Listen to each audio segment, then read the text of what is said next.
ওই বাড়ির কাজের মানুষের চরিত্রে অভিনয় করেছেন তারাও সবাই, একটি মাঝের চরিত্রে যিনি অভিনয় করেছেন। বঙ্গবন্ধুর মাতা একে ফজলুল হককে অনেক স্নেহ করতেন, কৃষকদের ভালোবাসা। তো সেই রকম একটা চরিত্র অভিনয় করতে যে যখন এই ইনফরমেশনগুলো জানলাম তখন অনেক বেশি আনন্দ হলো।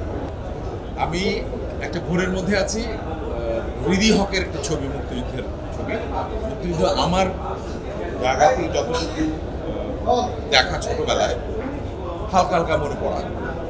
আমি বিশ্বাস করি যে এখন একটা মুক্তিযুদ্ধের আবেশের মধ্যে আমরা আছি। 1971 সালের সেই সব দিন বঙ্গবন্ধুর বায়োপিকের এই ছবিটিতে যখন রিলিজ হবে তারপরে আমরা ভাবছি যে আরেকটি আবেশের মধ্যে যাবে, জেনারেশন আমরা আরেকটা বিষয় জানবে। আমার কাছে যে চরিত্রটা আমি অভিনয় করেছি সেটি হচ্ছে একে ফজলুল হক, বাংলার বাঘ। তো সৌভাগ্য হয়েছিল যে তখন শ্যাম বেনেগল স্যার তিনি নিয়েছিলেন। তো আমার মনে হয় তখন আমাকে নিয়েছিল বোধহয় আমি একটু মোটাটা তাজা ছিলাম, বাঘ টাইপ ছিলাম, মোটাটা ছিল সেই জন্য বোধহয় নিয়েছিল। যাই হোক, তো ইন্টারভিউটা ওনার সামনেই দেওয়া, ওনার সাথে কাজ করতে যেয়ে মনে হচ্ছে যে আসলে খুব সুন্দর করে বোঝাতে পারেন। ওনার টিমটা অনেক সুন্দর, অনেক ভালো। এইটি একটি বিষয়। আর এটা আপনারা নিজেরাই জানেন যে আজকে আপনারা এই বিষয়ে প্রশ্ন করছেন, এইটাও একটা আমি বলবো যে এটা ঐতিহাসিক বিষয়। তেমনি করে এই ছবিতে কাজ করতে গেলে যত রকম সৌভাগ্যের বিষয়। আমরা যদি ধরে নেই যে বঙ্গবন্ধুর চরিত্রে যারা অভিনয় করেছেন তাদের বিরাট সৌভাগ্য, বা বঙ্গমাতার চরিত্রে যারা অভিনয় করেছেন তাদের বিরাট সৌভাগ্য। আসলে যারা একেবারে ওই বাড়ির কাজের মানুষের চরিত্রে অভিনয় করেছেন তারাও সৌভাগ্য, একটি মাঝের চরিত্রে যিনি অভিনয় করেছেন। বা এই যে সেই সময়কার একটা পলিটিক্যালি বঙ্গবন্ধু যে সমস্ত নেতাদের সংস্পর্শে এসেছিলেন সে কাজ করতে যে সৌভাগ্য। যেমন আমি একে ফজলুল হক বলতে যেটা বুঝতাম, ছোটবেলা শুনতাম যে উনি পাকা নারকেল মাথা দিয়ে ভেঙে খেতে পারেন। তো একে ফজলুল হক ছিল আমার কাছে ওরকম একটা ইমেজ। বাংলার বাঘ দেখলে বলতো হ্যাঁ সাংঘাতিক। কিন্তু উনি যাতে কৃষকদের ভালোবাসতেন, কৃষকদের স্বার্থ নিয়ে উনি ভাবতেন।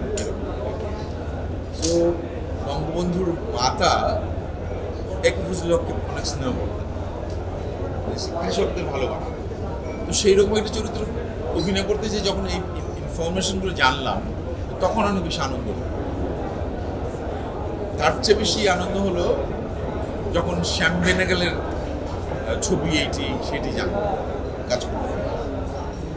তার চেয়ে বেশি আনন্দের বিষয় হচ্ছে গিয়ে ছোটবেলায় যখন কলাবাগানে থাকতাম, সুপ্রভাত কলাবাগান, ধানমন্ডি, লালবাটিয়া, এই সমস্ত ছেলেমেয়েরা আমরা যারা ছিলাম ওই সময় শেখ রাসেলের বয়সের কাছাকাছি, কেউ 1 বছর বেশি, কেউ 1 বছর কম। আমি সরকারি চাকরিজীবী সন্তান, 32 নম্বর পলিটিক্যাল লিডারদের জন্য একরকম, আর ওই সময় যারা শিশু কিশোররা আমাদের জন্য আরেক। যেহেতু 3 চাকার সাইকেল দেখতাম রাসেল চালাত, এবং একদিন আমরা ঘরে দাঁড়িয়ে আছি, দেয়াল ঘরের শিখের মতো তখন ছিল, দেয়ালগুলো ছিল। এক পুলিশ বলায় শুরু যে রাসেল সাইকেল চালাচ্ছে, কিন্তু আমরা হা করে তাকিয়েছি কখন যদি বাই এনি চান্স বাইরে আসে তাহলে আমরা চালাতে পারবো। এর মধ্যে এক চেক লুঙ্গি পরে এক ভদ্রলোক, কিন্তু তিনি স্যান্ডো গেঞ্জি পরা, তিনি বলে ওদের কিছু বলে না, যাও আসো দাও, ভিতরে আসো দাও। পরে শুনলাম এটা কে, বললো রাসেল রাম। আমরা আচ্ছা রাসেল রাম তো খুব ভালো, আমাদের ভিতরে ঢুকতে দিল। রাসেলের মাধ্যমে প্রথম আমার চকলেট খেলাম, ও বললো বড় বুবু এনেছে। পরে বুঝলাম বড় হয়ে ডক্টর ওয়াজেদ সাহেবের বিদেশ থেকে এনেছেন, সেই চকলেট খেলাম। 15 আগস্টের নৃশংস হত্যাকাণ্ডের পরে আমার বড় ভাইরা বলতেন মুজিব ভাই, আমার বাবা বলতেন বঙ্গবন্ধু মারা গেছেন। আমাদের কাছে তখন শুনে মনে হচ্ছিল রাসেলের আব্বা মারা গেছে, রাসেল আব্বা মরছে, রাসেল আব্বা মরছে। সব ছেলে মেয়েদের ছোটাছুটি, আমরা কলাবাগান, সুপ্রভাত,